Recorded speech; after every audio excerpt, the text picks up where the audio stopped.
பொதுவா cinema actors எல்லாமே தனக்கு பேரும் புகழும் கிடைச்சோன்னே நாங்கலாம் பெரிய உயரத்துல இருக்கோம் அப்படிங்கிற மாதிரியான ஒரு மமதையில இருப்பாங்க. அந்த மமதையில இருக்கும்போதே அவங்க வேற போதைக்கெல்லாம் அடிமையாகி அந்த பெரும் உயரத்திலேருந்து கீழ விழுந்து காணாமலும் போயிருப்பாங்க. இந்த லிஸ்ட்ட வந்து இந்தியன் சினிமால எடுத்து பார்த்தோம் அப்படின்னா, நெறைய ஆக்டர்ஸும், நெறைய ஆக்ட்ரஸும் இருக்காங்க. அப்படியாப்பட்ட லிஸ்ட்லேருந்து ஒருத்தர பிக் பண்ணி, அவர் ஏன் கீழ விழுந்து காணாம போனாரு? அவர் எந்த இடத்துல உச்சத்துக்கு போனாரு? எங்க காணாம போனாரு? எந்த போதைக்கு அடிமையானாரு? அப்படிங்கிற நெறைய விஷயங்கள தான் இந்த வீடியோல பார்க்க போறோம்.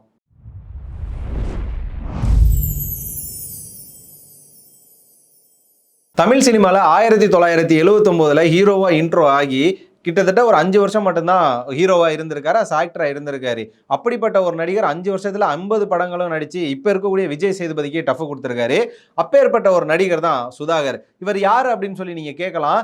நம்ம எல்லாருமே 2K கிட்ஸா இருக்கட்டும், 90 கிட்ஸா இருக்கட்டும், சுட்டி குழந்தை அப்படிங்கிற ஒரு படத்த பார்த்திருப்போம். 90s கிட்ஸ் எல்லாமே ஸ்கூல்ல கூட்டு போய் தியேட்டர்ல காட்டின ஒரு படமா இருக்கும். 2K கிட்ஸ் எல்லாம் வந்து பாத்தீங்கன்னா, ஏர்லி 2K கிட்ஸ் எல்லாமே வந்து பார்த்து அதிகமா ஃபன்னு சிரிச்ச ஒரு படமா இருக்கக்கூடியதான் சுட்டி குழந்தை. இதுல எத்து பல்லா இருந்துட்டு உய்யோ அப்படிங்கிற ஒரு வாய்ஸ் மூலமா எல்லாரும் சிரிக்க வைக்கக்கூடிய ஒரு ஆக்டர். ஆனா இவர் 1980 டு 90 வரைக்குமே பல ஹீரோயின்ஸுக்கு ஒரு சாக்லேட் பாயாவும், பல ஹீரோயின்ஸ்க்கு ஒரு ட்ரீம் பாயாவும், கமலுக்கும் ரஜினிக்கும் டஃப் கொடுத்தது மட்டும் இல்லாம பல பட்ஜெட் படங்களை வேற லெவலா ஹிட் கொடுத்த ஒரு ஆக்டராகவும், பெரிய பெரிய ஆக்டர்ஸோட கோ ஆக்டரா பாதி ஸ்கிரீனை ஷேர் பண்ணி நடிச்ச ஒரு ஆக்டராகவும் தான் இருந்திருக்காரு. பார்ப்பதற்கே அப்பாவி போல் இருக்கும் இவர்தான் அப்படின்னு சொல்லி நம்ம நிறைய வீடியோக்கள்ல பார்த்திருப்போம். அந்த வீடியோக்கள்ல காட்டக்கூடிய முகங்களுக்கும் அந்த வீடியோவில் சொல்லக்கூடிய ஒரு செயலுக்கும் சம்பந்தமே இருக்காது. அது மாதிரி தான் நான் கொடுக்குற இந்த இன்ட்ரோவுக்கும் இந்த பில்டப்புக்கும் இவரோட ஃபேஸுக்கும் சம்பந்தமே இருக்காது. கிட்டத்தட்ட பார்த்தீங்கன்னா நல்ல ஒரு சுருட்ட முடி, ஓரமாக எடுத்த ஒரு வகுடு, கரெக்டாக அளந்து வச்ச ஒரு மீசை, எந்த பக்கம் பார்த்தாலுமே ஒரே மாதிரியான ஆக்ஷன் சொல்லிட்டு இவரை ஃபோட்டோலேயே வீடியோலேயே பார்த்தா இப்படி தான் இருக்கும். இவருக்கு என்ன நீ இவ்வளோ பெரிய பில்டப் கொடுக்குற அப்படின்னு சொல்லி கேட்கலாம். ஈவன் இவரோட திரைப்பட வாழ்க்கை எங்கேருந்து ஆரம்பிச்சது அப்படின்னு பார்த்தீங்கன்னா, சென்னையில் அவர் திரைப்பட கல்லூரியில் கோர்ஸ் படிச்சுட்டு இருந்திருக்கும் போது கிட்டத்தட்ட தெலுங்கு சினிமாவில் சிரஞ்சீவி இன்ட்ரோ ஆன டைம், அதாவது 1970கள் அந்த மாதிரியான ஒரு பீரியட் தான்.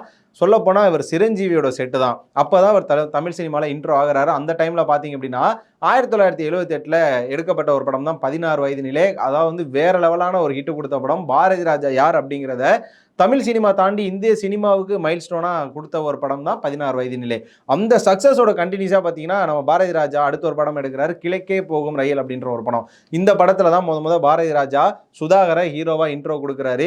அந்த படத்தில் தான் முதலாக வந்து பார்த்தீங்கன்னா ராதிகா சரத்குமார் எனும் ராதிகா வந்து ஹீரோயினா இன்ட்ரோ ஆகுறாங்க.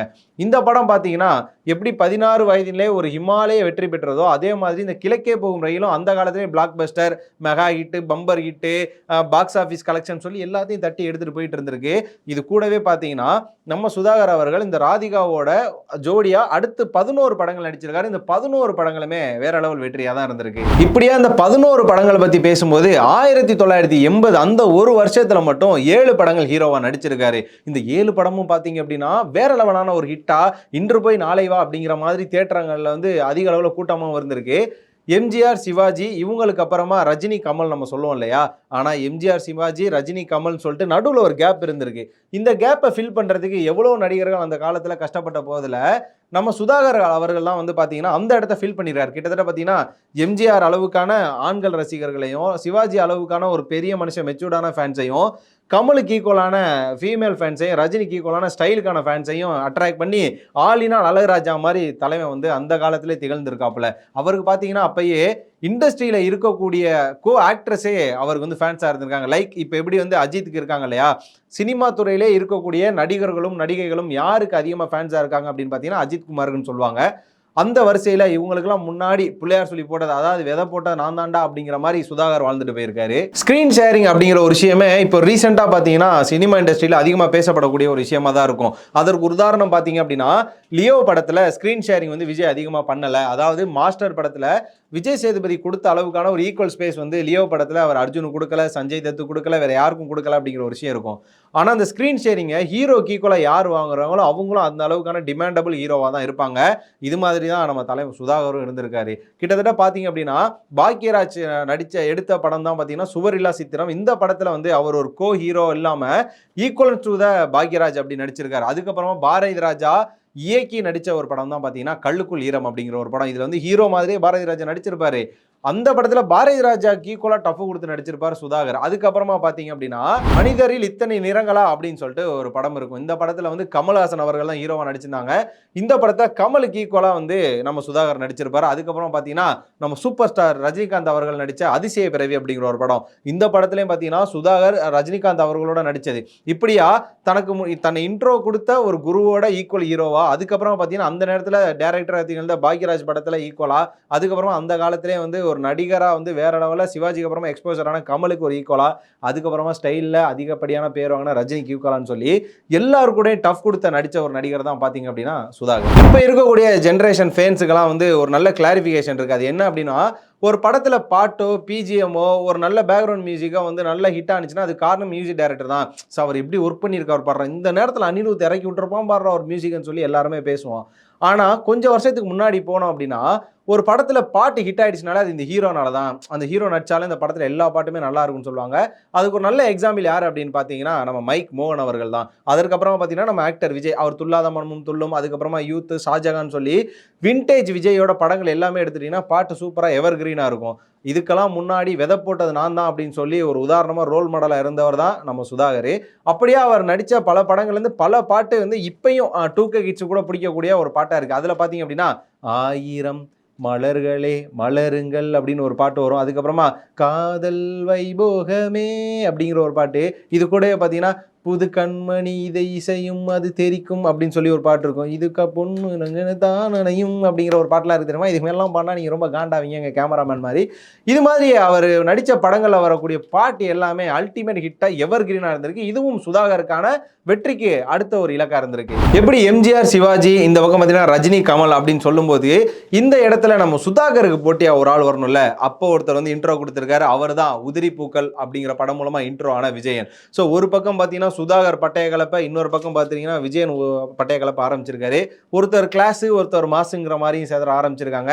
இவங்க ரெண்டு பேருமே ஈக்குவலான ஃபீமேல் ஃபேன்ஸு, மேல் ஃபேன்ஸு, அதை தாண்டி மெச்சூர் ஃபேன்ஸு, தனக்கான யங்ஸ்டர்னு சொல்லி எல்லாருமே கையில் வச்சுட்டு இருந்திருக்காங்க. ஸோ இவங்களோட ஒரு ஆளுமையை அதிகமாக போயிட்டு இருக்கப்ப ஈவன் அது பாலிடிக்ஸில் கூட இன்ட்ரோ ஆகியிருக்கு. கிட்டத்தட்ட எவ்வளோ அரசியல் உள்ள கலந்தாலுமே அதில் எங்கேயுமே சிக்காம இவருக்கு மேலே மேலே வளர்ந்துட்டே இருந்திருக்காங்க. சரி, ஓகே, இப்படியா வளர்ச்சிக்கு இவங்க ஒரு உயரத்துக்கு போயிட்டாங்க. நான் முதல்ல சொன்ன மாதிரி தான் தனக்கான பேரும் புகழும் பணமும் அதிகப்படியாக வர ஆரம்பிச்சிருச்சு. பணம் அதிகப்படியாக வர்றதுக்கான காரணம் இன்னைக்கு விஜய் சேதுபதி ஒரு வருஷத்தில் அதிக படங்கள் நடிக்கிறதுக்கான காரணம் என்ன அப்படின்னு பார்த்தீங்கன்னா அவர் பணம் சம்பாதிக்கணும்னு சொல்லி நிறைய மக்கள், அதுக்கப்புறம் நிறைய சினிமா வட்டாரங்கள் சொன்னதை நம்ம கேட்டிருப்போம். அதே மாதிரி அதிகப்படியான பட்ஜெட் ஃபிலிம்ஸில் நடிச்சிருக்காரு. அதாவது இது வந்து பெரிய பட்ஜெட், இது பெரிய ப்ரொடக்ஷன், இது பெரிய பேனர், இது பெரிய டைரக்டர், பெரிய ப்ரொடியூசர், அதெல்லாம் அவர் அதெல்லாம் வந்து விசாரிக்கவே மாட்டாராம். பட சான்ஸ் வருதா டக்குன்னு நடிப்பேன், பணத்தை வாங்கி உள்ளே போடுவேன்ற மாதிரியே இந்த இடத்துல பார்த்தீங்கன்னா சுதாகர் அவரோட லைஃப்பை வேற ஒரு ஆங்கிள் பணத்துக்கிட்ட வந்து கான்சென்ட்ரேட் பண்ணி கொண்டு போக ஆரம்பிச்சிருக்காரு. ஸோ இன்றும் பாரதி ராஜா, பாக்யராஜ் இவங்கெல்லாம் வந்து நிலைச்சு நிற்கிறாங்க. அவங்க பேர்லாம் இன்னும் இருக்குன்னா இவங்கெல்லாம் காசை தாண்டி கண்டென்ட்டுக்காக உழைத்த ஒரு மக்களாக தான் இருப்பாங்க. ஆனால் இந்த இடத்துல சுதாகர் தவறான ஒரு பாதையை எடுக்கிறாரு. அதுதான் பணத்தின் மீது வந்த ஒரு ஆசை. ஸோ பணத்தின் மீது ஒரு ஆசை வந்தாலுமே அவர்கிட்ட வந்த பட்ஜெட்டட் ஃபிலிம்ஸ் எல்லாத்தையுமே நல்லபடியாக நடிச்சு கொடுத்து அது வேற லெவலில் ஹிட் அப்படிங்கிற ஒரு இடத்துக்கு தான் எடுத்துகிட்டு போயிருக்காரு. இப்படியா அவர் வந்து புகழும் கிடைச்சோன்னா மமதை அப்படிங்கிற ஒரு இடத்துக்கு போறாரு. இது கூடவே அவர் வேற ஒரு போதைக்கு அடிமையாகி அவரோட பாதையும் வாழ்க்கையும் கீழே சரிகிறது காரணமா இருக்காரு. அதுதான் மது போதை. எஸ், இவ்வளோ ஒரு போதை கிடைச்சதுக்கு அப்புறமா அவர் வந்து சரக்கு அடிக்க, அதாவது வந்து மதுபானம் குடிக்க ஆரம்பிக்கிறாரு. நம்ம லாங்குவேஜ் சொல்லணும்னா alcohol consumption is injurious to ஹெல்த்ன்ற மாதிரி தலைவனோட ஆல்கஹால் கன்சம்ஷன் பார்த்தீங்கன்னா அவரோட என்டையர் கேரியருக்கே இன்ஜூரியஸாக தான் அமைஞ்சிருக்கு. ஸோ போக போக பார்த்தீங்க அப்படின்னா தலைவர் வர்ற இடம் எல்லாத்துக்குமே வந்து போதையில வர ஆரம்பிச்சிருக்காரு. ஸோ ஒரு பக்கம் சரக்கு அடிச்சுட்டு என்ன நான் சொல்கிறதான் ஷார்ட்டு, நான் சொல்கிற ஷார்ட் நீ வைக்கல அப்படிங்கிறது, எனக்கு லைட்டிங்கை தான் வைக்கணும், எனக்கு இந்த ட்ரெஸ்ஸை கொடுறா அப்படிங்கிறது.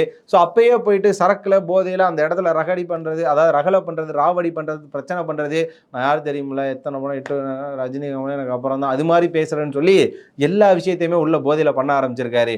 அந்த டைமில் தான் பார்த்தீங்க அப்படின்னா ஒரு படம் எடுக்கிறாங்க, சக்காலத்தி அப்படிங்கிற ஒரு படம். இந்த படத்துக்கு ஹீரோயின்ஸ் யாருன்னு பார்த்தீங்கன்னா ஷோபா, அதுக்கப்புறமா பார்த்தீங்கன்னா அம்பிகா.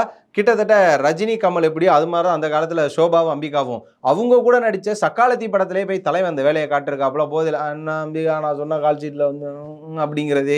அதுக்கப்புறமா இன்னொரு பக்கம் போயிட்டு ஷோபா கிட்ட போய் ஷோபா கொஞ்சம் பக்கத்தில் வந்து நடிக்கிறது, நல்லா டான்ஸை போடுறது, இது மாதிரிலாம் பேசியிருக்காரு. இது ஷூட்டிங் ஸ்பாட்டில் வேற லெவலாக ஒரு பிரச்சனையை வெடிச்சு இனிமேல் இந்த ஆள் வந்தால் நாங்கள் நடிக்கவே வரமாட்டோம்னு சொல்லி இவங்க மட்டும் இல்லாமல் நிறைய பேர், அதாவது ஆக்டர்ஸாக இருக்கட்டும் ஆக்ட்ரஸாக இருக்கட்டும் எல்லாருமே சொல்ல ஆரம்பிக்கிறாங்க. போக போக அவர்கிட்ட ஒரு துமுறு வர ஆரம்பிக்கும். தாங்கிட்ட ஒரு பணம் கொடுக்குற கான்ஃபிடன்ஸ் எதுவுமே கொடுக்காதுங்கிறத தெரிஞ்சுக்கிட்ட நம்ம சுதாகர் எல்லாருமே அவதூறாகவும் எடுத்தெறிஞ்சு பேச ஆரம்பிக்கிறார். பாக்கியராஜுக்கு நான் தான் வாழ்க்கை கொடுத்தேன், பாரதி ராஜாவுக்கு நான் தான் வாழ்க்கை கொடுத்தேன் அப்படிலாம் பேச ஆரம்பிக்கிறாரு. சரி, ஓகே, தமிழ் இண்டஸ்ட்ரியில் இப்படி இருந்தாலே வந்து கண்டிப்பாக அது அழிவை நோக்கி தான் போகுன்ற நம்ம எல்லாருக்குமே தெரிஞ்ச ஒரு விஷயம். இப்படியா தமிழ் சினிமாவில் எல்லாருமே வம்பளுக்கு இழுத்துட்டு தலை வந்து தெலுங்கு சினிமாக்கு டக்குன்னு ஜம்ப் ஆகுறாரு. ஓகே, நான் அங்கே போய் பொழைச்சிக்கிறேன் அப்படின்னு. ஆனால் அங்கே போய் தான் பொழைக்கணும் அவருக்கு எந்த அவசியம் கிடையாது. தமிழில் இங்கே எவ்வளோ சக்ஸஸ் கொடுத்தாரோ அந்த டைம்லேயே பார்த்தீங்கன்னா தெலுங்குலேயே அவர் நடித்து சக்ஸஸ் கொடுத்துட்டு தான் இருந்தார். ஸோ தெலுங்கில் போய், ஏன்னா தமிழ் எல்லாரையும் வந்து ஒம்பளுத்து பயிற்சிக்கிட்டோம், அதனால் தெலுங்கில் போய் இருந்தோம் சொல்லி தெலுங்குக்கு போகிறாரு. தெலுங்குக்கு போயிட்டு 1-2 படங்கள் ஒழுங்காக நடித்தாலுமே அதுக்கப்புறம் மறுபடியும் அங்கே போய் அதே பண்ண ஆரம்பிக்கிறாரு.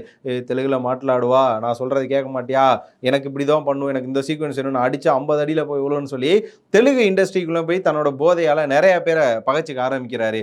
இதனால அவருக்கு படப்புக்கான வாய்ப்புகள் வந்து அதிகமாக குறைய ஆரம்பிக்குது. அவர் வந்து யாரும் கூப்பிடவும் மறுக்கிறாங்க. அவர்கிட்ட கதை அப்ரோச் பண்ணவே வந்து எல்லாரும் தயங்குறாங்க, வேணாம் அப்படிங்கிறாங்க. ஒரு காலத்துல சுதா அவரோட வாசல் எல்லாம் தட்டி, ஐயா கதை இருக்குங்கய்யா, வேமா கேளுங்க, நான் 3 நாளா வெயிட் பண்றேங்க அப்படின்னு சொன்ன டைரக்டர்ஸ் எல்லாமே சுதாகர் வாண்டடா கால் பண்ணி கேட்டா கூட இல்ல வேணாம், நாங்க வேற ஆள் பார்த்துட்டோம்னு சொல்லி கட் பண்றக்கூடிய ஒரு சூழ்நிலைக்கு வந்துட்டாரு.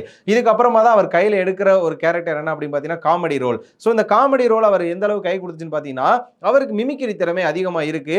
ஸோ அவரோட முக பாவனையும் சரி, அவரோட உதடு வீக்கமாகவும் சரி, அதுக்கப்புறமா அவர் மிமிக்ரி செஞ்சு ஒரு சில விஷயங்கள் அடாப்டேஷனாக இருக்கிறது அவரோட காமெடி ரோலுக்கு மிகப்பெரிய சக்ஸஸை கொடுக்க ஆரம்பிக்குது. ஸோ நல்ல ஒரு டாப் ஹீரோவாக இருந்தவர் 1990 ரிலீஸ் ஆன சுட்டி குழந்தை அப்படிங்கிற ஒரு ஹாலிவுட் படத்தோட ரீமேக்ல நடிக்கிறாரு. இந்த படம் வந்து ஓவரால் இந்தியாவிலே அதிக அளவில் பேசப்படுது. ஏன் அப்படின்னா இது வந்து எல்லா லாங்குவேஜ்லையும் டப் பண்ணி வந்த ஒரு படம் தான்.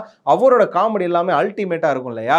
இதனால பார்த்தீங்கன்னா அவர் காமெடியனா நல்ல சக்ஸஸ் ஆகுறாரு. அடுத்த பார்த்தீங்கன்னா ஒரு 10 படங்கள்லேயே வேற லெவலில் சக்ஸஸ் ஆன ஒரு பாதைக்கு தான் வர ஆரம்பிக்கிறாரு. ஆனால் அவர் அங்கேயே அதை விடலை. அங்கே போயும் வந்து காமெடி ஆக்டரை தாண்டினோடனே மறுபடியும் சரக்கை போட்டு எல்லாட்டையும் பிரச்சனை பண்ண ஆரம்பிக்கிறார் ஷூட்டிங் ஸ்பாட்டில். என்னோட காமெடியால் தான் ஓம் படம் ஓடுது அப்படிங்கிற மாதிரியான ஒரு தலைக்கணமும் அவருக்கு வர ஆரம்பிக்குது. சரி, இதுக்கு மேலே தலைவன் வந்து இண்டஸ்ட்ரியில் விட்டு வைக்கக்கூடாதுன்னு சொல்லி ஒட்டு மொத்தமாக அவருக்கு சினிமா வாய்ப்பே மறுக்கப்படுது. இப்படியா மறுக்கப்பட்ட அவர் அதுக்கடுத்து சினிமாவில் எந்த படங்களையும் தோன்றவங்கள அவருக்கு எந்த ஒரு வாய்ப்பும் கொடுக்கல. ஒரு 4-5 வருஷத்துக்கு முன்னாடி வெளியில வந்த ஒரு படம் தான் தானா சேர்ந்த கூட்டம். விக்னேஷ் சிவன் எடுத்த ஒரு படம், சூர்யா நடிச்சிருப்பாரு. அந்த படம் வெளியில ரிலீஸ் ஆகி நிறைய பேருக்கு தெரியாத ஒரு இடங்களையும் ஒரு வித தோல்வியை சந்திச்ச நிலையிலையும் அந்த படத்துல ஒரு கேரக்டர்ல நம்ம சுதாகர் நடிச்சிருப்பாரு. ஸோ அந்த படம் தான் அவர் கடைசி படமாகவும் இருந்திருக்கு. இப்படியா 1970 சினிமாக்குள்ள இன்ட்ரோ ஆகி 1980 வெறும் 5 வருஷத்துல 50 படம் நடிச்சு 1980ங்கிற ஒரு வருஷத்துல மட்டும் 7 படம் ஹீரோவா நடிச்சு தொடர்ந்து 11 படங்கள்ல ஒரே ஜோடி, அதாவது இந்த பக்கம் சுதாகர் இந்த பக்கம் ராதிகான்னு சொல்லி ஒரே ஜோடியா 11 படங்கள் நடிச்சு புதுசா வர நிறைய டைரக்டர்ஸ்க்கு வாய்ப்பு கொடுத்து லோ பட்ஜெட் படங்களை நடிச்சு அதை பெரிய வெற்றி படமா கொடுத்து அதுக்கப்புறம் தெலுங்கு இண்டஸ்ட்ரியிலையும் வேற லெவலான ஒரு ஹிட் கொடுத்து ரஜினி கமலுக்கு டஃப் கொடுத்து தனக்கான இவ்வளோ ஃபேன்ஸ் வச்சிருந்தோம், தனக்கான ஒரு தனி இடத்தை தெலுங்கு இண்டஸ்ட்ரியில் வச்சிருந்ததை தாண்டி தனக்கான ஈக்குவல் போட்டியாக இருந்த விஜயனை வந்து டஃப் பண்ணி முன்னாடி வந்த இடத்தை தாண்டி அவருக்கு 2வது வாழ்க்கையை காமெடி பண்ணி நீ வந்து பொழைச்சிக்கன்னு சொல்லி கடவுள் ஒரு வாய்ப்பு கொடுத்தாரு. அந்த வாய்ப்பையும் ஒழுங்காக பயன்படுத்தாமல் ஒரு 5 வருஷம் மட்டும் கட்டுக்கோப்பில் வச்சு அதுக்கப்புறமா திரும்பவும் போதைக்கு அடிமையாகி தன்னோட காமெடியன் வாழ்க்கைக்கும் ஒரு முற்றுப்புள்ளி வச்சு அதுக்கப்புறமா தானா சேர்ந்த கூட்டத்தில் ஒரு வாய்ப்பு கிடைக்குது. அது மூலமாவது திரும்ப நவீன சினிமாவுக்கு இன்ட்ரோ கொடுப்பாருன்னு பார்த்தா அதுக்கப்புறமும் தன்னோட மது போதையிலே வந்து அவரோட வாழ்க்கையை அவர் சீரழிக்க ஆரம்பிச்சிருக்காரு. இதான் தாண்டி இப்போ சுதாகர் எப்படி இருக்கார் அப்படின்னா, அவர்கிட்ட இருந்த பேரு புகழ் காசு பணம் இதுக்கெல்லாம் வந்து நேரம் நல்ல ஹெல்த் அண்ட் வெல்த்தாக இருந்திருக்கணும். ஆனால் அவர் இப்போ வெல்த்தாகவும் இல்லை ஹெல்த்தாகவும் இல்லை. அவரோட மெடிக்கல் கண்டிஷன்ஸ்லாம் டே பை டே ரொம்ப மோசமாக தான் போயிட்டு இருக்கு. எத்தனை பேருக்கு சுதாகரை இந்த வீடியோ பார்த்ததுக்கப்புறம் ஞாபகம் வரும் தெரில. யாரெல்லாம் சுதாகரோட நான் சொன்ன அந்த பாடல்களை கேட்டு வைபாகி இருக்கீங்க, அதாவது இந்த பாட்டெலாம் இவரோட தான் தெரியாமல் நீங்கள் வைப் பண்ணியிருப்பீங்களே, அப்படிப்பட்ட உங்களோட தாட்ஸ் எல்லாமே கண்டிப்பாக கமெண்ட் பாக்ஸில் கமெண்ட் பண்ணுங்க. இதை தாண்டி இப்போ இருக்கக்கூடிய சினிமா துறையில் எந்த ஒரு நடிகர் இது மாதிரியான பாதையை தேர்ந்தெடுத்து கீழே அப்படியே சரிவை சந்திரிச்சிட்டு வராரு, யாரெல்லாம் இது மாதிரியான விஷயங்களை தவிர்த்தா நல்லா இருக்கலாம் அப்படிங்கிற மாதிரியான விஷயங்களை கண்டிப்பாக கமெண்ட் பாக்ஸில் கமெண்ட் பண்ணுங்க. ஓவராலா இந்த வீடியோ பத்தின உங்களோட கருத்துக்களை கண்டிப்பாகவும் கமெண்ட் பாக்ஸில் கமெண்ட் பண்ணுங்க. இந்த வீடியோ பிடிச்சிருந்தா லைக் பண்ணுங்க, ஷேர் பண்ணுங்க, மறக்காம ஜி சினிமா சேனலுக்கு சப்ஸ்கிரைப் பண்ணிட்டு பக்கத்தில் இருக்க பெல் ஐக்கானை கிளிக் பண்ணிக்கோங்க.